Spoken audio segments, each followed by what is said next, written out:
Muito bom dia, pessoal. Estamos aqui ao vivo em mais uma live sobre fundos imobiliários. Hoje a gente vai falar do XPML, um fundo com mais de 500 mil cotistas, liquidez maior do que 10 milhões por dia. O fundo vem fazendo várias movimentações e isso naturalmente está despertando algumas dúvidas nos investidores. Inclusive, no nosso plantão de dúvidas hoje de manhã surgiram vários questionamentos e foi exatamente essa motivação da live de hoje, né? Ontem mesmo eu já falei com o Carrás, solicitei a ele a possibilidade da gente bater um papo aqui rápido, fazendo algumas atualizações, e o Carrás topou, como sempre, muito solícito. Agradeço mais uma vez aí o Pedro Carrás.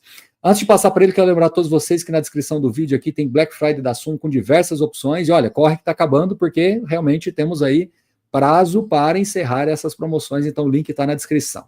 Voltando ao XPMOLs, o grande ponto que a gente vê é que o fundo vem realizando diversas aquisições, né? O portfólio da Sim Properties, participações no Plaza Sul, ativos que estão sendo adquiridos, né, da JHSF, outras parcelas a serem pagas em 2025, e mais recentemente foi anunciada mais uma aquisição, né, de participações, aumentando o Plaza Sul, trazendo também Tijuca e Carioca Shopping.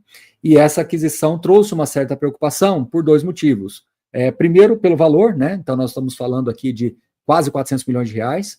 Estamos falando também de uma compra parcelada, em que vai ter um pagamento agora, mais uma segunda parcela mais adiante, né? Outras parcelas mais adiante aí.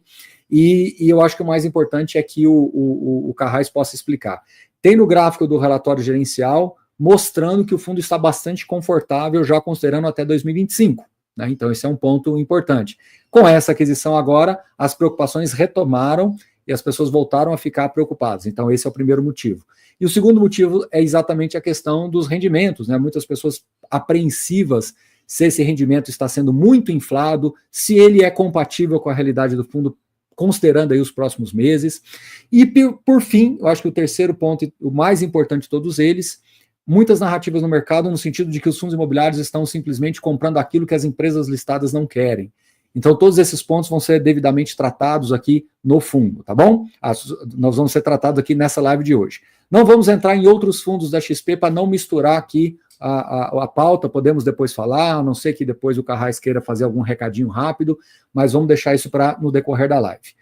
O Teatini teve um pequeno problema de agenda, então de última hora ele não conseguiu participar, mas o Carrás estará aqui conosco para responder todas as dúvidas. Então, sem mais delongas, Carrás, mais uma vez, seja muito bem-vindo aqui ao nosso bate-papo aqui sobre fundos imobiliários. Obrigado por aceitar o convite tão rápido, né? Eu te perguntei ontem e rapidamente você já me respondeu aceitando. Obrigado.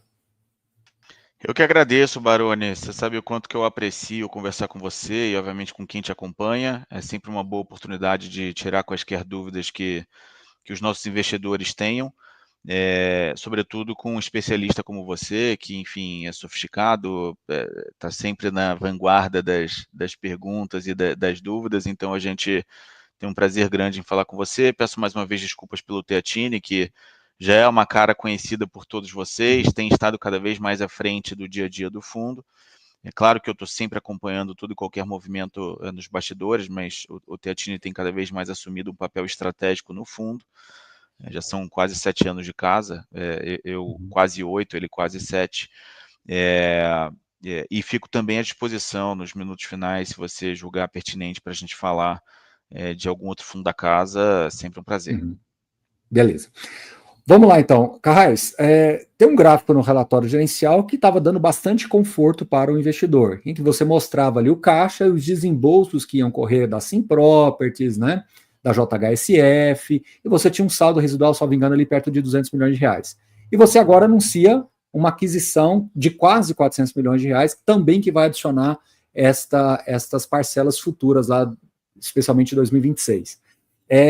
Qual é a real saúde financeira hoje do fundo com relação a esses desembolsos futuros? Perfeito, Baroni, vamos lá.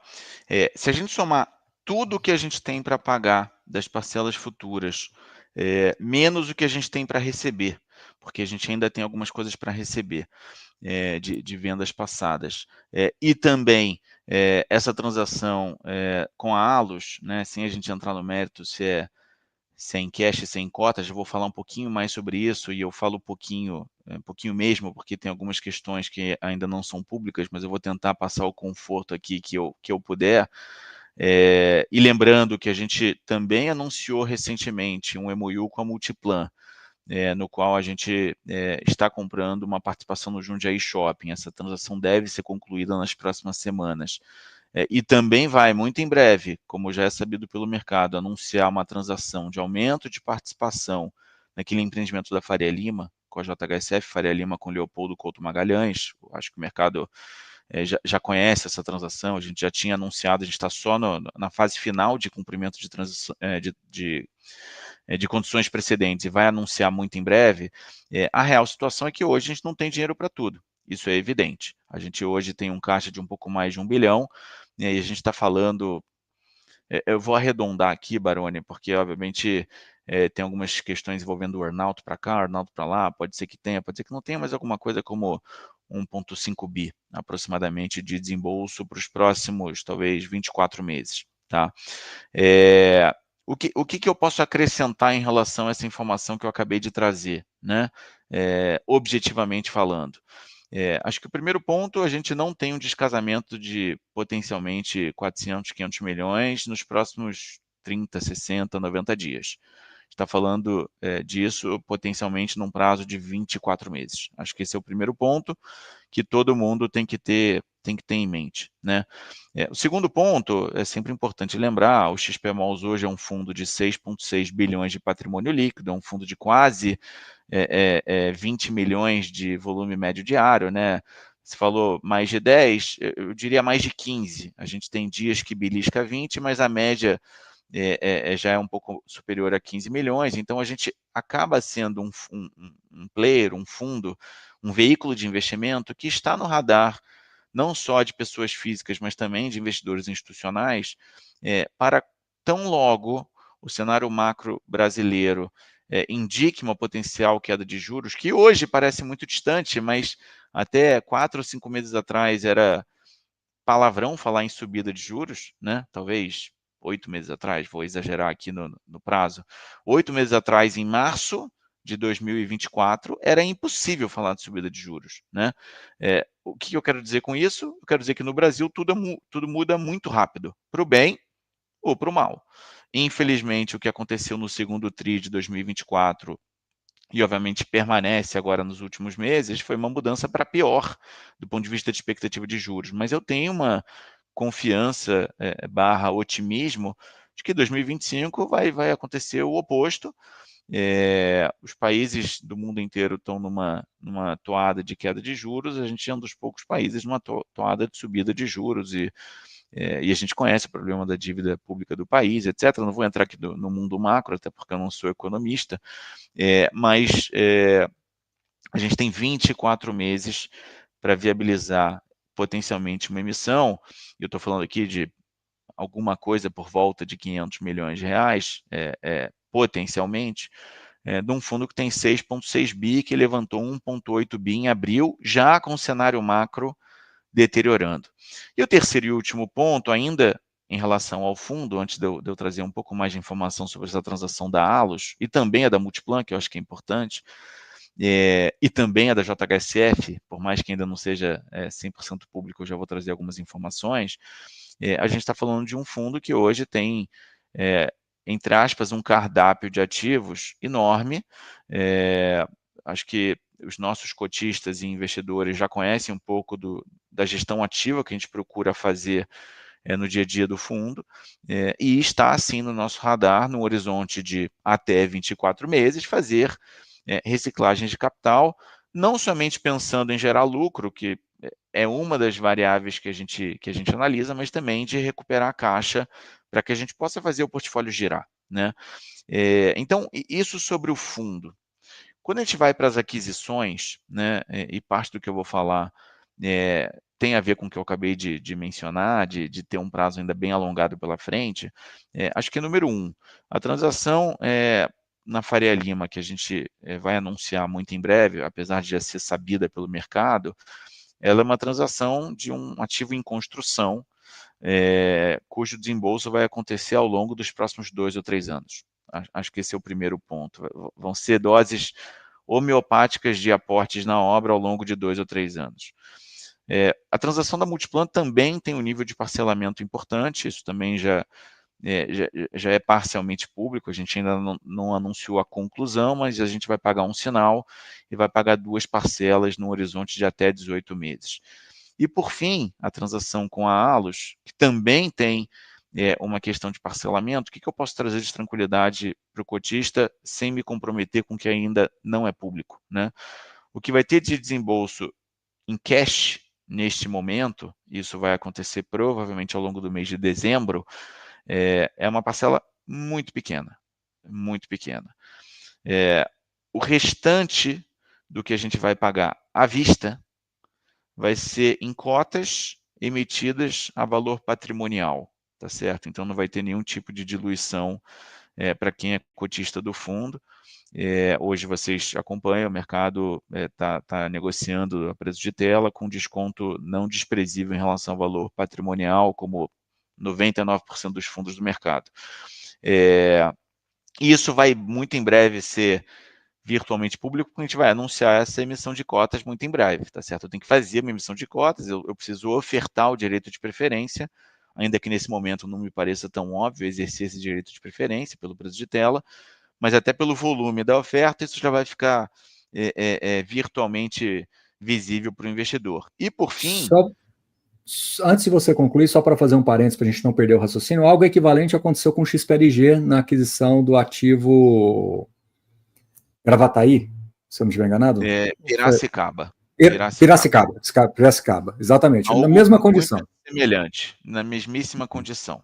Com a diferença de que lá era um pagamento à vista, ainda que majoritariamente em cotas. Aqui, além de ter uma parcela relevante em cotas da parcela à vista, ainda tem uma parcela a prazo, em cash, essa sim em cash, mas essa é só no final de 2026, o que ratifica o que eu acabei de falar, que eu tenho 2 anos e mais alguns meses, 2 anos e 2 meses pela frente, vamos chamar assim, para buscar um evento de liquidez. Então, lembre-se que eu falei alguns minutos atrás sobre potencialmente uns 500 milhões somando tudo. No final do dia, eu não posso falar o número, senão eu vou já falar o que eu não posso, mas bem menos do que isso que eu preciso de cash, efetivamente, eu tenho 2 anos.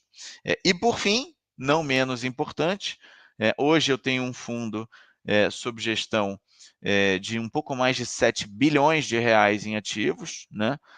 Ativos imobiliários, não estou nem falando do caixa que eu ainda tenho, mas estou falando de ativos imobiliários, com uma dívida bruta, até porque se eu for falar de dívida líquida hoje, a dívida líquida é negativa, então tem um caixa líquido hoje no fundo, mas assumindo que eu já gastei tudo, que vai acontecer ao longo dos próximos 12 a 18 meses, a minha dívida bruta é de aproximadamente 550 milhões de reais. Então, a gente está falando de um nível de dívida bruta sobre total de ativos de talvez 7 ou 8%, né? Então, um nível que a gente considera extremamente baixo, extremamente saudável, não que eu esteja falando aqui de voltar para um patamar de 20% ou 25% de alavancagem como o fundo já teve no passado, né? Mas eu considero absolutamente natural, caso isso venha a acontecer, o que não é uma premissa que está dada definitivamente, de levantar 200, 300 milhões de dívida, não me parece um grande problema hoje para o fundo, considerando o total de ativos. Então, eu queria tecer esses comentários para iniciar.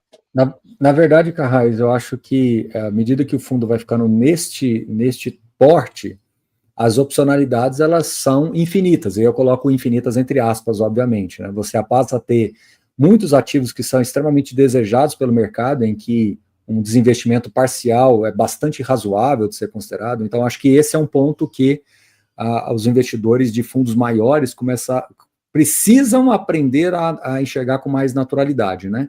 A quantidade de... Vamos esquecer o XPML, vamos imaginar um enorme fundo logístico. A quantidade de movimentos de entrada e saída de locatários, compra e vendas de imóveis, compras parceladas, recebimentos parcelados, vai ser algo cada vez mais natural. E começando a misturar com desenvolvimento, como você acabou de colocar, né? Então, isso também passa a ser natural. Então, o fundo vai ficando maior, cada vez mais. Eu até falei no meu plantão hoje, É muito legal a gente entender de macroeconomia, é bacana, legal. É legal também a gente entender do micro do fundo, mas se a gente quiser chegar no nano, eu acho que você vai começar a entrar numa questão de que você vai ter uma dificuldade de acompanhar os acontecimentos diários, que é uma coisa muito intensa, né, de opções que aparecem numa mesa de um fundo com 8 bi em ativos. Então, a quantidade de coisas que estão na sua mesa entre ou compras e vendas de investimentos é muito grande, então é difícil você conseguir ter todas as informações. Mas vamos mudar agora de assunto. Vamos entrar nessa questão acho que da parte da estrutura, né, da saúde financeira do fundo, tá, me parece bastante claro. Se tiver alguma dúvida, pode colocar aqui. Vamos agora entrar, só para recordar, pessoal, questão de emissão, a gente não vai ficar detalhando nada, assim, né, nem das informações, de nada, porque são opcionalidades para o futuro, enfim, a gente não vai entrar nesses detalhes. Independente de qualquer coisa, eu só queria te perguntar uma situação, Carraiz. Seja lá qual for o tamanho, seja lá qual for a condição, você vai respeitar o valor patrimonial do fundo, certo? Sem sombra de dúvida, sim. Ponto. Então, acho que essa é a informação que nós precisamos saber. Nós aqui e vocês aqui do chat. Acho que essa é a mais importante. Vamos agora para um próximo passo. Carraiz, a gente tem visto muito questionamento de alguns investidores, produtores de conteúdo, até mesmo os gestores de fundos, mas eu não digo fundos imobiliários, eu digo fundos de empresas, de ações que compram essas empresas listadas, e está se criando um mantra de que hoje o fundo imobiliário acabou sendo um produto, um veículo para ficar comprando só aquilo que as empresas listadas não querem. E isso está reverberando de uma forma, na minha visão, até desconstrutiva para as próprias empresas. Então, acho que está tendo aí a minha leitura aqui, uma autofagia por parte deles, ou talvez sei lá, uma condição que não seja favorável, né? Um fogo amigo aí por parte não só dos gestores de fundos de ações, mas das próprias companhias que às vezes se comunicam de uma maneira dentro desse tom, né? Direto ou indireto, mas parece esse tom. Então, a primeira pergunta que eu queria te fazer, e é claro, não vou te pedir por questão ética de ficar falando dos outros fundos, eu vou pedir para você colocar para esse caso, e já aproveitando, que eu acho que uma coisa está concatenada na outra, uma coisa que eu aprendi, né, que existe o cap rate que o vendedor fala, né? O cap rate que o comprador fala e o cap rate que realmente acontece, né? Você é bastante vocal em relação a isso também. Que é uma outra questão, que estão colocando o cap rates do parte dos vendedores, desculpe, de uma maneira, eu diria, eu não vou dizer confusa, deturpada, não vou dizer isso, mas talvez incompleta, não dando a derivada do ciclo completo do negócio, né? Meio que como se fosse assim, hoje e olhando só para o retrovisor. Poxa, tudo bem, mas vamos considerar a estrutura da aquisição e olhando para frente, porque senão fica até injusto, né? Então, desculpa me alongar na pergunta, mas eu acho que uma está concatenada na outra. Então, primeira, essa questão dessa potencial desova das empresas listadas, como é que você interpreta isso sobre a ótica, sobre o prisma do XPMOLs, não vou te colocar numa situação desconfortável, e essa questão de cap rate, né? O pessoal falando que o cap rate está super, super baixo, que não faz o menor sentido, que estão acabando com a renda do fundo aí, potencial. O que você pode dizer para a gente sobre isso? Perfeito, Baroni, claríssimo. Vamos lá. Acho que primeiro eu vou, usando o teu exemplo, eu gostei dele, vou do macro para o nano em algum grau aqui, né? Do macro, começando pelo macro, eu acho que não dá para negar que de 3 ou 4 anos para cá, sobretudo a Allos, tem feito uma reciclagem de portfólio relevante, não somente, mas sobretudo, muito em função de uma mudança de estratégia da companhia depois de 2 fusões realizadas, tá certo? A antiga Aliança se fundiu com a Sonai, depois a Aliança Sonai se fundiu com a antiga BR Malls, fundando a Allos, e virou uma companhia de mais 60 shoppings. E eu acho super natural uma companhia que passa por 2 processos de fusão num relativo curto espaço de tempo que mude a estratégia e comece a desinvestir. Sem entrar no mérito da qualidade dos ativos que foram desinvestidos, eu vou falar de fatos, tá certo? Acho que o fato número 1, a gente comprou o Campinas Shopping, a gente foi criticado à época, a gente está extremamente feliz no Campinas Shopping. a gente comprou o Shopping Estação em Curitiba. Eu não vou dizer que a gente foi tão criticado, mas algumas pessoas questionaram. A gente trouxe, inclusive, um sócio operador, que é o Grupo Tacla de Curitiba, um grupo fortíssimo no Paraná. A gente está extremamente feliz no Shopping Estação. A gente comprou um shopping da HSI, que é uma participação no Uberlândia Shopping, que tinha sido comprada da Allos, e a HSI está extremamente feliz com o Uberlândia Shopping. Isso é demérito da Allos? Definitivamente não. Isso é foco. A companhia de 60 shoppings, ou um pouco mais, ou um pouco menos, ela tem as batalhas para escolher, e aquilo que não está no foco, ela está vendendo. Pior seria se não estivesse no foco, ela mantivesse dentro do portfólio, tá certo? Então, o mercado precisa ser um pouco menos reativo quando vê as empresas vendendo, porque eu estou no setor de shopping há 17 anos, talvez um pouquinho mais. Eu já vi muito shopping ruim ser vendido ao longo de 17 anos, mas a esta altura do campeonato, dizer que as empresas listadas, que têm exatamente 17 anos de capital aberto, porque eu trabalhava na BR Malls quando teve o boom de aberturas de capital no setor de shopping. 2006, 2007, todas as companhias abriram capital. Multiplan, Iguatemi, BR Malls, Aliança, JHSF, General Shopping, entre outras. Já foi-se o tempo de vender efetivamente aquilo que era ruim, vamos chamar assim, porque eu também não quero usar a palavra errada. Neste momento, eu vejo como natural a reciclagem de capital ou a lapidação do portfólio, para usar uma palavra mais política, por mudança de estratégia. Então, eu não acho que tem nenhum shopping ruim sendo vendido. E se é ruim potencialmente hoje no relativo, em relação aos outros shoppings, tem uma razão de ser. Tem a razão de, eventualmente, não ser o foco. Tem a razão de, eventualmente, ser um shopping que está numa praça que não faz sentido para a companhia. E como eu falei, eu citei 2 exemplos reais que a gente está extremamente feliz com a performance dos 2 shoppings, extremamente feliz. Então, eu acho que essa história ainda é qualitativa, definitivamente não é um ponto de preocupação para mim, até porque a gente sabe, como eu falei, são 17 anos de indústria, eu sei muito bem o que é um ativo bom, o que é um ativo ruim, tá certo? Então, obviamente, a gente procura comprar bons ativos para o fundo. Acho que o segundo ponto, em relação a preço, e aí depois eu vou para o Nano como o teu exemplo, para falar da transação, que eu acho que pode estar sendo um alvo de questionamento aí do seu lado. Quando a gente olha para preço, é o que eu sempre digo e você aparentemente concorda, tem 3 cap rates, né? O meu, o dele e o verdadeiro. É igual a história da verdade, né? Sempre tem 3 verdades, a minha, a sua e a verdade. Isso em qualquer situação. No final do dia, quando a gente olha o cap seco, como se o pagamento à vista fosse olhando no retrovisor, ele até é um viés de você olhar, é um ângulo que tem que ser analisado, mas para a gente, sobretudo quando você faz uma transação parcelada, o que é o cap rate estabilizado dessa transação para nós? É o cap rate daqui X tempo, sendo X o prazo do parcelamento. O parcelamento é de 1 ano, é de 2 anos, é de 3 anos. Então, ok. Então, quando é que você pagou o preço inteiro? É daqui 3 anos? Ok. Então, qual que é o NOI do 4º ano?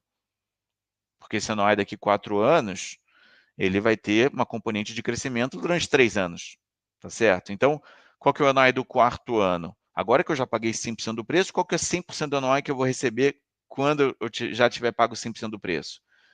Então, esse, para mim, é o cap rate estabilizado de uma operação. O cap rate alavancado, que é o cap rate que leva por conta da conta o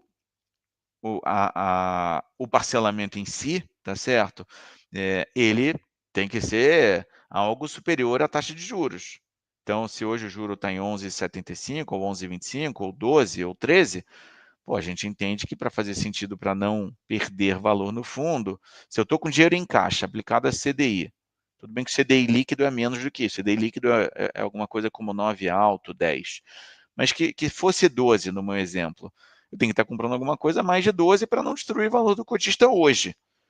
Agora, se eu estou dizendo que eu vou pagar em 2 anos ou em 3 anos, qual que é o cap rate lá na frente? E aí, Baroni, me desculpa a sinceridade, mas o investidor não tem capacidade de projetar qual cap rate lá na frente se eu não disser, porque ele não sabe o que os shoppings têm de crescimento embutido dentro deles, tá certo? E o que eu posso te garantir, e aí eu já vou entrar um pouco no mérito da transação, agora a gente está comprando 3 shoppings com baita potencial de crescimento. E eu explico por quê. Bom, primeiro deixa eu explicar o que são os shoppings hoje, e depois eu falo do crescimento. À medida que eu falo dos shoppings, eu falo do potencial de crescimento.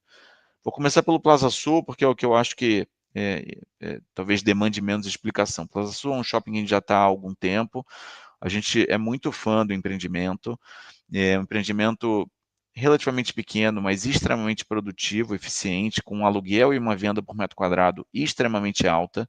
Estamos falando de um aluguel por metro quadrado, ou melhor, um NOI por metro quadrado de quase R$ 2.200 o metro, que é bastante acima da média dos PMOLs, que é visto como um fundo de grande qualidade, com um bom portfólio. Então, repare que eu estou comparando o Plaza Sul com o XP Malls, que tem lá o Catarina, o Cidade Jardim, o Cidade de São Paulo, o Guarulhos, o Shopping da Bahia, o próprio Plaza Sul e por aí vai.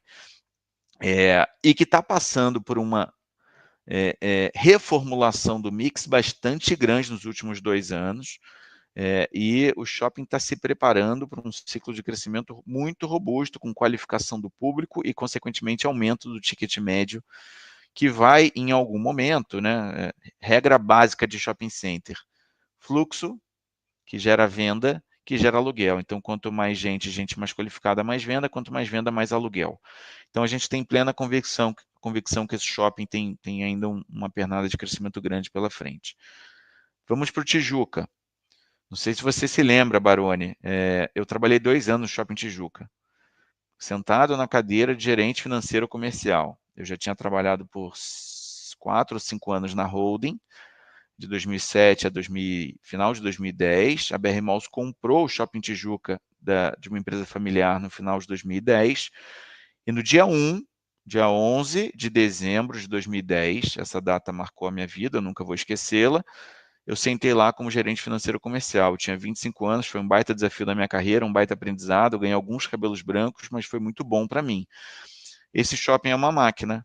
Esse shopping é o único shopping realmente central na Tijuca. Tijuca, para quem não sabe, é um bairro carinhosamente apelidado no Rio de Janeiro de Zona Sul da Zona Norte, porque ele é na Zona Norte, mas é o filé mignon da Zona Norte. É uma Zona Norte com muita renda. Tem muita gente que mora na Tijuca por desejo, por vontade, por paixão ao bairro, e é um bairro rico, é um bairro que tem muita renda, e o Tijuca é um shopping extremamente bem localizado na Avenida Maracanã, que é a avenida que cruza a Tijuca inteira, que corta a Tijuca inteira, colado no estádio, inclusive. A gente, inclusive em dia de jogo, eu lembro, lá de 2011, 2012, tinha um fluxo mais alto no shopping por conta do jogo. E o Shopping Tijuca é uma máquina que faz hoje 3 mil, eu vou até olhar aqui para te falar o número exato, 3 mil, quase R$ 3.700 o metro de NOI, tá certo? Então é um shopping fantástico, eu tive o prazer de trabalhar lá por 2 anos, o shopping saiu na ocasião de alguma coisa como 50 milhões de resultado para quase 90 milhões de resultado em apenas 2 anos, só com melhora de eficiência, melhora de mix, melhora de uma série de coisas que uma empresa com o calibre da BR Malls e agora da Allos tem condições de fazer. E o Tijuca vai inaugurar em breve um Taste Lab. Um Taste Lab é como se fosse uma praça de alimentação mais sofisticada, com restaurantes mais sofisticados.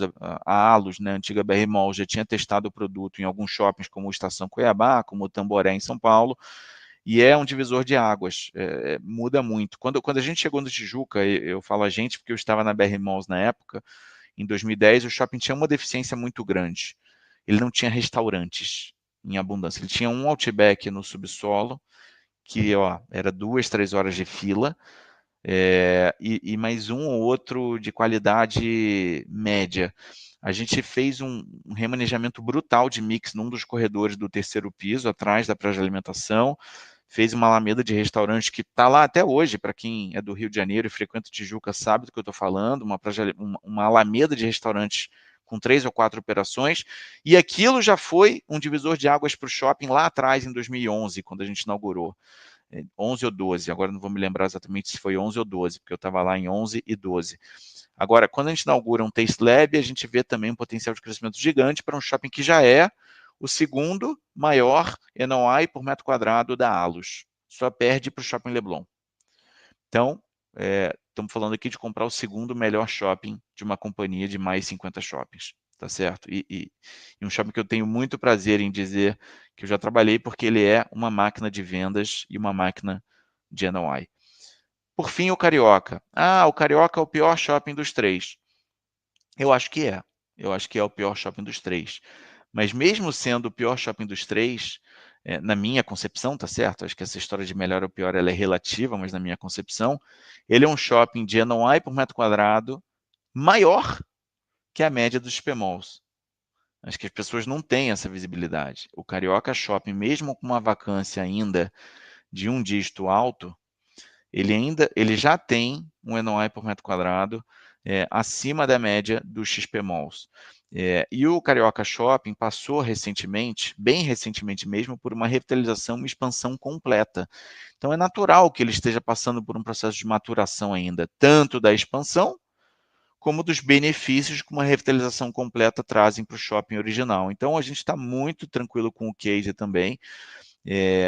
A Allos não está saindo de nenhum dos três shoppings. É importante deixar isso muito claro. A Allos continua majoritária nos três shoppings, sinal de que a companhia continua confiando muito nos três shoppings, e eu estou muito confortável.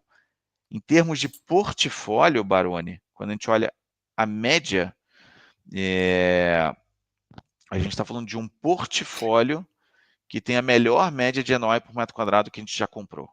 O melhor. É, é Em 8 anos de engraçado fundo. isso. É engraçado isso, porque quando as pessoas vão definir o que é bom, eu acho que os parâmetros são muito etéreos, assim, as pessoas não conseguem. Por isso que eu deixei você falar muito à vontade, porque como você já me conhece, né, a gente sempre gosta de buscar as informações diretamente, conversar com os gestores, entender, porque isso realmente faz com que você tenha uma visão mais ampla, e você não tem problema nenhum em dizer que dos três esse é o pior, mas dentro dos três, que é o pior já performa melhor do que a média do portfólio. Então, assim, isso é muito bom. E vamos lembrar mais um ponto, né? O Carioca Shop, salvo engano, está com a 20 também, né? Sim, sim. Então tem uma participação lá também. Então você já começa a compor também com outro fundo imobiliário para você ter mais participação nas decisões. Então são coisas derivadas, igual você tem no Metropolitano com a Genial, né? Que vai compondo também para decisões. Então, enfim. Mas vamos avançar mais um pouquinho aqui. Então, eu posso dizer que no primeiro ano, ou talvez 18 meses, um cap rate é de 2 dígitos. Não precisamos cravar nada, mas nós estamos falando de 2 dígitos. Né? Com certeza, sim. E um cap rate terminal ou estabilizado, como você diz, considerando a evolução natural, como você mesmo pontuou, nós estamos falando de uma coisa mais perto aí de 8,5, 9 do que de 7,5, 8, né? Com certeza absoluta. Mais Com perto de certeza 8,5, absoluta. 9. Eu vou até além, eu estou falando em todas as Uhum. aquisições que a gente faz. Eu Uhum. diria que a gente tem um cap rate terminal estabilizado. Leia-se por estabilizado o primeiro ano pós término do parcelamento. Alguma coisa Uhum. como um dígito alto, em alguns casos até mais do que 9. E aí vem aquela pergunta: isso vai diluir o dividendo do fundo? A nossa ideia é que não dilua, tá certo? Claro que hoje, e a gente nunca escondeu isso de ninguém, hoje o dividendo do fundo ele ainda tem um impacto do Sellers Finance, é claro que tem. Hoje eu tenho 100% do NOI da transação da SIM, principalmente que é uma transação grande, relevante, né, totalmente. Uma transação de 200 milhões hoje no fundo não muda o ponteiro, nem para o bem nem para o mal. Uma Uhum. transação de 2 bi muda, tá certo? O fundo está com 6 bi 600, mas uma transação de 2 bi é óbvio que muda. Uma transação de 200 ou 300 milhões, tranquilizem-se, não muda o ponteiro nem para o bem e nem para o mal. Ele é muito pouco sensível num portfólio de 6,6 bi. Agora, numa transação de 2 bi, que a gente ainda tem 1 bi e pouquinho para pagar, é claro que ela muda o ponteiro. Por quê? Porque Uhum. hoje eu recebo 100% do NOI, e tenho 100% da receita financeira líquida desse caixa que ainda está sob a minha posse. Tá certo? Então, Dá eu tenho a para, receita toda. sem querer, se você não puder responder, ou não souber, aí não tem problema. Mas você consegue nos colocar um valor? Eu tenho um número aqui na minha cabeça, eu não quero falar para não influenciar aqui. Qual seria o número hoje, quando eu digo hoje, projetando 12 meses, que você vê como um rendimento base para o XPMOLs? Lembrando que em 12 meses a gente pode ter crescimentos maiores ou menores do que aqueles que a gente projeta. Dá um Mas range. um range de 82 a 86 centavos, eu diria. Exatamente. A gente está com esse 80, 85. Hoje, não, hoje assim, agora é mais perto de 80, mas projetando 12 meses, alguma coisa realmente mais perto de 85. Então, como você está pontuando, considerando que todo esse movimento termina só daqui, vai, quase 18 meses, nem um pouquinho mais, um pouquinho menos, esses 92 não é fora da caixinha, como algumas pessoas ficam super preocupadas, né? Como se fosse ter um descarregamento de renda muito agressivo, certo, Carraz? Só acho que o Carraz travou. A gente está te ouvindo, mas não está te vendo, Carraz. Vamos esperar um pouquinho. Carraz. Pessoal, só coloca no chat. Vocês estão me vendo, né? Porque nessas horas a gente não sabe quem foi que caiu. Vocês continuam me vendo aqui?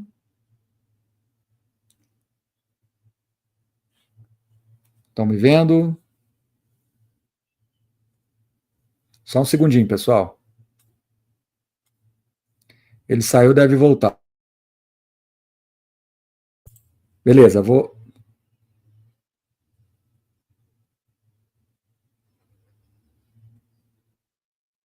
Só vou dar um recado aqui, que se for o caso, ele volta pelo celular. Bom, legal. Eu já mandei mensagem aqui para ele. Se for o caso, ele volta pelo celular, tá? Aí, tá voltando já. Aí, voltamos, Carraz. Voltei, Baroni. Se porventura cair de novo, eu entro pelo celular, mas estou aqui de volta. Perfeito. Então, a gente estava falando. Então, os 92 não é nada de outro mundo, considerando terminal de tudo isso.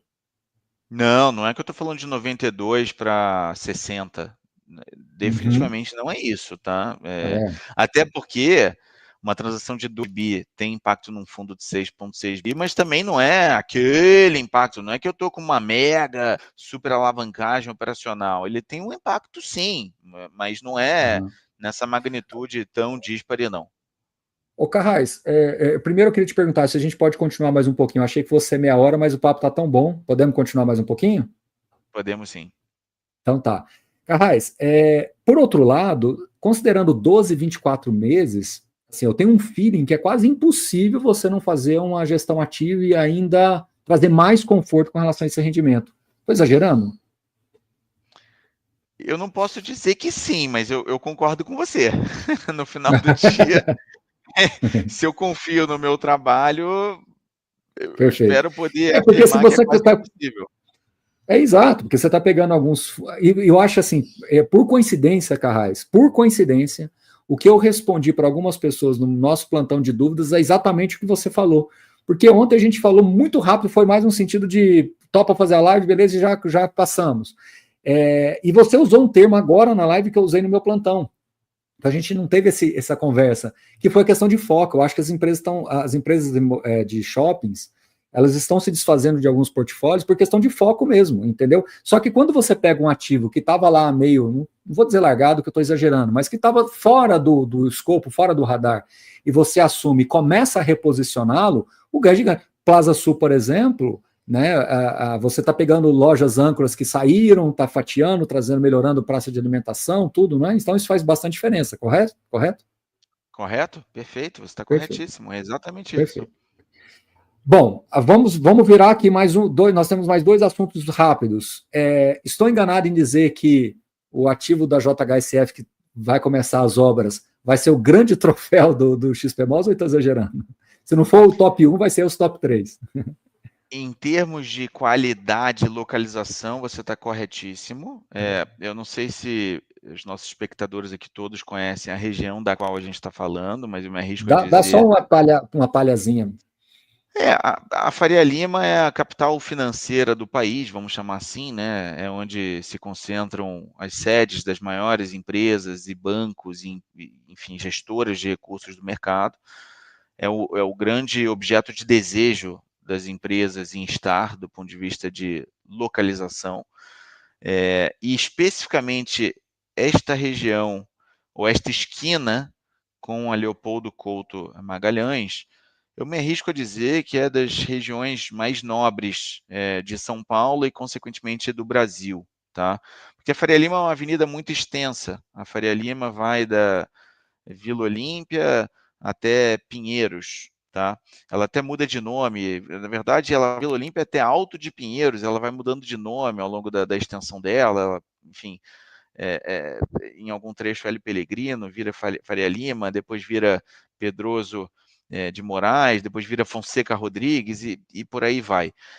Mas este trecho, por volta da Avenida Juscelino Kubitschek, que fica a uma ou duas ruas de onde a gente está falando, é a região mais nobre, especialmente nesta esquina com a Leopoldo, a gente do lado de várias sedes e vários prédios imponentes e importantes, como o Birman 32, como o Pátio Malzone, como um outro Birman que está na outra esquina, onde fica o JP Morgan, e o Faria Lima 3.600, inclusive onde era a XP, o Faria Lima 3.500, onde é o Itaú. Então, uma região muito nobre, com muita renda. E um shopping desse, Carraz, me corrija se eu estiver falando groselha aqui, hein? Mas um shopping desse, a curva de maturação dele é curtíssima, né? Curtíssima. Curtíssima, porque Curtíssima. Curtíssima. a começar que ele não é tão grande, tá certo? Uhum. É um shopping, é um complexo multiuso, que vai ter um shopping com uma torre em cima, Uhum. o que também fortalece o shopping, né? Porque você vai ter Uhum. usuários do shopping trabalhando em cima. É, então não é um shopping muito grande, mas até pela localização nobre. E que, veja, é nobre de segunda a segunda, no almoço e no jantar, porque no almoço você tem um fluxo gigantesco de pessoas de alta renda, de várias empresas e séries de empresas que estão ali, e no jantar e nos finais de semana, você está num bairro super nobre de São Paulo, que é o Itaim, tá certo? Então, a quantidade de prédios de luxo e de alta renda que tem naquela região é enorme.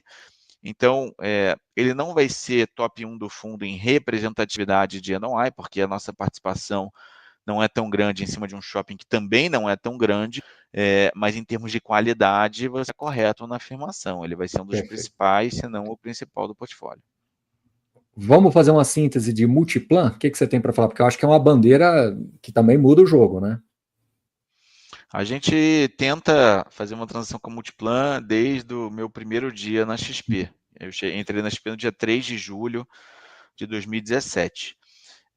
Eu tenho boa memória com datas.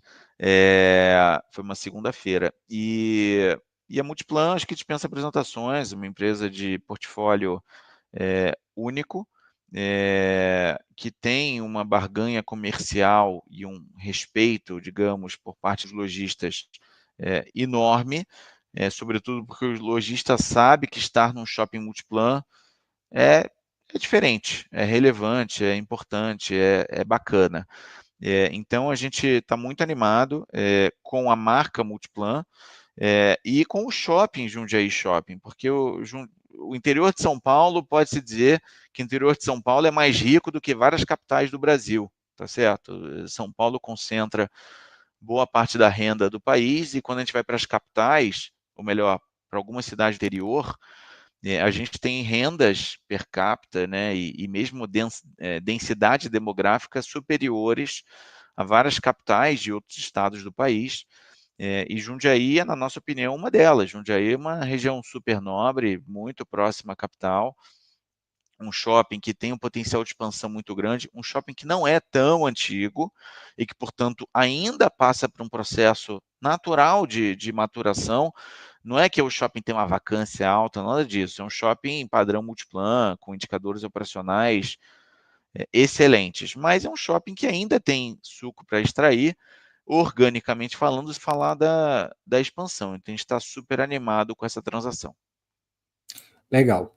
Ô, Denis, a gente já falou sobre essa questão da compra parcelada, eu acho que a gente já explicou bem, tá bom? Com relação aos dividendos, William, também a gente já explicou. A gente entende aqui, e o Carrasco concordou, de que, considerando os próximos vários meses, os 92 são bastante sustentáveis, e ainda que lá no fim do ciclo de pagamentos, não é nada, não existiria um descasamento tão agressivo assim, tanto que hoje o próprio Carrasco está afirmando aqui que o rendimento base recorrente do fundo é entre 82 e 86 centavos. Então, isso hoje, né?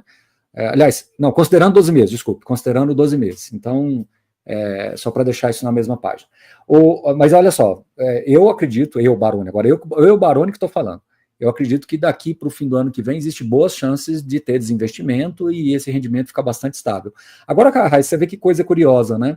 Nós estamos aqui falando de rendimento de 92, que seja 86, 82, 87, 92, 90, não importa. Mas é um fundo que tinha muito, muito, muito menos musculatura, pagava 54 centavos por cota um tempinho atrás aí, a cotação estava 130 e todo mundo disputando a cota de qualquer forma, né? Veja como o mercado, e eu vou fazer uma live, pessoal, dia 18, uma live muito legal, inclusive vou trazer o Otmar Schneider, que é um grande amigo e um grande conhecedor também, para a gente falar, Carrasco, dessa disfuncionalidade que nós estamos vivendo hoje no mercado de fundos imobiliários. Está completamente disfuncional. Se você anunciar que você comprou um prédio de ouro, a cotação cai. E é uma coisa assim, incrível. Comprei um prédio de ouro, a cap de 10, cai a cotação. Uma coisa surreal que a gente está vendo. E a gente vai tentar atribuir a que se deve essa disfuncionalidade toda. Eu tenho alguns motivos, tenho certeza que o Otmar vai ter outros, e a gente vai tentar trazer um pouco de cor com relação a esse tema. Ô, Carrasco, a gente já está aqui meio que esgotando. Eu acho que a gente conseguiu explicar e passar por todos os pontos. Então, o fundo não tem um problema de saúde financeira, não tem um problema de caixa, está bem equacionado. Eventualmente, qualquer movimento do fundo vai sempre respeitar a questão de patrimonial, de custos fora da oferta, não para dentro do fundo, não vai ter diluição, não vai ter impacto direto. Confere, Carrasco? Tudo certo? Confere. Perfeito. Confere. Isso aí. Então, perfeito. Então, eu ia concluir aqui agora, mas eu vou te pedir, se você puder, até para dar um pouquinho de cor, tem como a gente considerar o XPMOLs hoje do ponto de vista de estrutura, né? Assim, como é que eu vou te perguntar isso? Como um fundo que vai passar a ter as mesmas condições de uma empresa listada, ou seja, podemos imaginar no médio prazo o XPMOLs fazendo desinvestimentos de portfólios também, considerando, às vezes, em um ativo um pouco melhor, como você mesmo pontuou aqui, talvez o troféu seja Tijuca, um ativo muito bom talvez seja o Plazo Sul, e o não tão bom assim seria o Carioca. Dá para imaginar que no médio prazo o XPMOL vai começar a atuar dessa forma também? Dá para imaginar sim, porque cada vez mais, Baroni, isso é natural, a gente vai precisar, de deals que sejam relevantes no portfólio do fundo. Não vou chamar de transformacionais, porque ser transformacional subentende alguma coisa muito grande, mas tem que mexer o ponteiro, né? É o que eu digo. Que diferença faz hoje fazer uma transação de 50 milhões de reais? Seja de Não, compra como foi ou a de venda aqui venda. do De venda Cerrado? pode até fazer. Como foi a venda aqui do Cerrado em Goiânia de 30 milhões, não muda nada, né? Não mexe o ponteiro. Ali foi uma questão qualitativa, um shopping que não agregava em nada o nosso portfólio, e o Felipe até já esclareceu isso em outras oportunidades. Tinha uma possibilidade do sócio existente comprar essa participação, e assim foi feito. Mas é um bom exemplo. Que diferença faz eu comprar ou vender um shopping por 30 milhões de reais ou 50? Não faz diferença nenhuma. E vou além.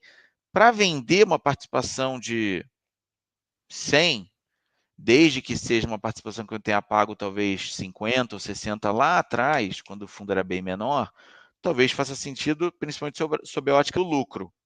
Nem tanto sob a ótica do caixa que volta, mas sob a ótica do lucro que gera. Agora, comprar uma participação de 100 milhões não faz mais sentido, a não ser que seja assim, estou comprando 100 milhões de um dos melhores shoppings do Brasil para ter o direito de preferência de, no futuro, aumentar minha participação. Aí tem uma narrativa que eu estou botando o pé lá dentro para quem sabe daqui 1, 2, 3, 5, 10, 15 anos ter uma participação mais relevante num dos melhores shoppings do Brasil. situação hipotética aqui, hoje não existe isso. Mas isso vale para renda.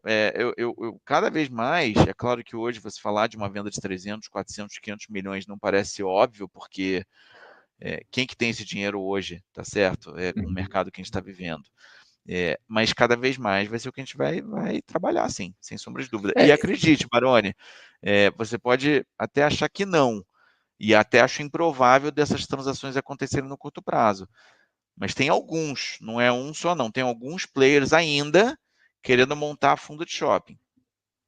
Já tem alguns, muitos. Tem alguns, muitos, mas ainda tem alguns querendo montar. Então, em algum momento eles vão ter que bater na porta de todos nós para tentar montar um portfólio.